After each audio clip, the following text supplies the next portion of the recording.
Welcome back. In recent weeks, the hot button topic has been the issue of the right to an abortion, particularly as it was revealed that a 40-year-old mother was accused of performing an abortion on her 11-year-old daughter after finding out that her 45-year-old boyfriend impregnated the child.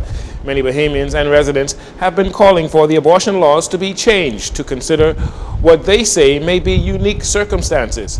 But what would Jesus do? That is the Minister of State for Social Services and Urban Development, Lisa Raming's response when asked on her views of the legalization of abortion in some cases. In her opinion, abortion is murder. I know that birth starts at conception.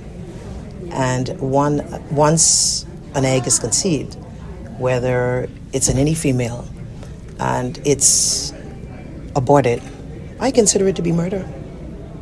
That's my view.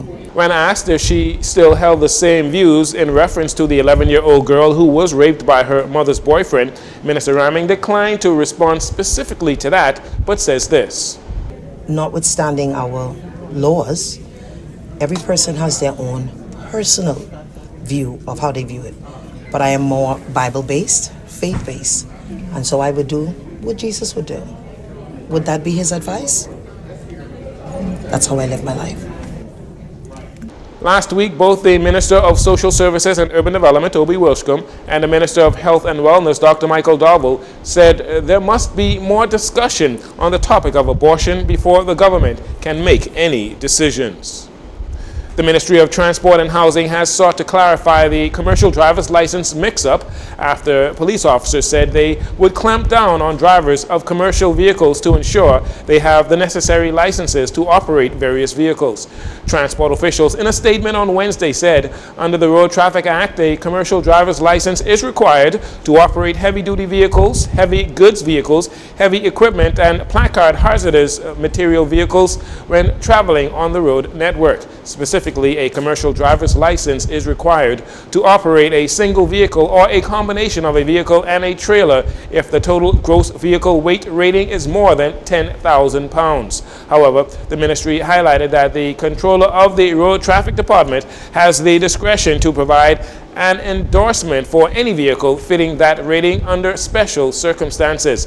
Now, according to the ministry's statement, people driving vehicles like F-150 trucks and personal towing vehicles weighing less than 10,000 pounds are not required to have a commercial driver's license. Officials say as training for operators to obtain a commercial driver's license from the Road Traffic Department is ongoing, the Department of Transport and the Police Traffic Division will work to hold a series of public exercises in the coming days. The ministry also wishes to note that a special exemption and waiver of license fees has been granted to emergency first responders who drive ambulances, fire trucks, and other emergency vehicles throughout the Bahamas. The shopping company Aeropost is about to branch out into freight carrier services in the Bahamas. This coming from the company's owner, Sebastian, who says some revamping has been done. So since the acquisition, we've done a lot of internal housekeeping with the organization, and we've upgraded a lot of the legacy technology, right size the team in all of the various countries that we operate in, and definitely on the verge of making several major announcements with some strategic and large companies that we will be distributing on behalf of for the Caribbean and Central America regions. What I can say as it relates to the Bahamas market is that we are going to offer our freight forwarding services for the first time since we've entered the Bahamas market, and that will start in September next month.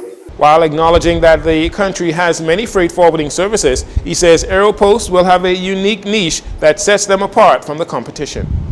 Aeropost is one of 4 companies in the state of Florida that has its own zip code, and that zip code is a tax-free zip code.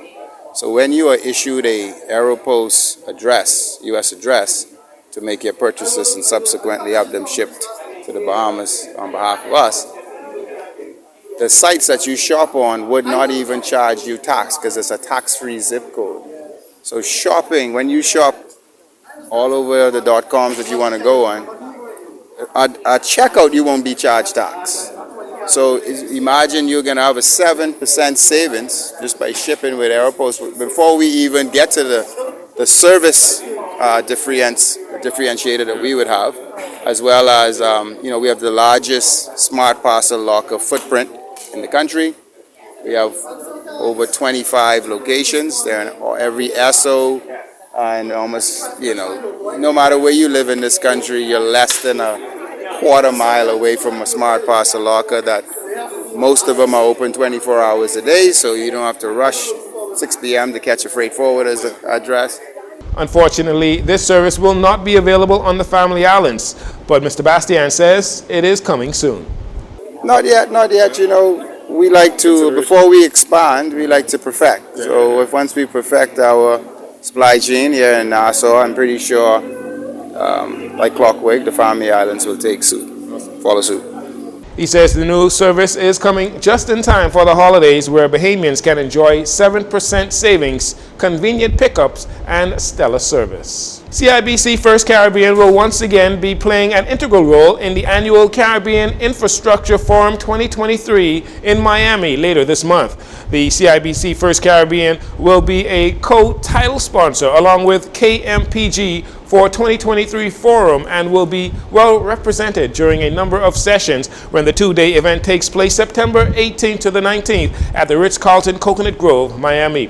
The conference, now in the 17th year, brings together key public and private sector players and industry leaders focused on the development and expansion of Caribbean infrastructure and sustainable economic growth. The conference will examine such areas as the impact of climate change on Caribbean tourism, building resilient healthcare facilities, meeting the evolving needs of cruise tourism and shipping in the region, and how the Bridgetown Initiative could help mobilize infrastructural development in the Caribbean. And finally, the Bahamas men's national soccer team has intensified its preparation efforts for the 2023-2024 CONCACAF Nations League. The team is set to face off against Guyana and Antigua and Barbuda, as well as Puerto Rico in the group stage competition. The squad is training at the Roscoe Davies soccer field 3 times a week, Monday, Tuesday, and Thursdays, with an additional session on Saturday mornings. The relentless preparation aims to ensure the team delivers powerful performances in the upcoming Nations League beginning September 9th at the Thomas A. Robinson Stadium. That's next weekend. They'll be led by head coach Nestle Jean. On the team will be the likes of goalkeeper Antonio Beckford, Leslie St. Fleur, William Gardner, and Miguel Thompson, among the other players. Fans can follow the team's progress and get detailed information about the coming matches on the official CONCACAF Nations League website. And that'll do it for your JCN Evening News. Once again, I'm Jarino Saunders. Thanks so much for joining us. This segment of the news has been brought to you by Sun Oil Limited.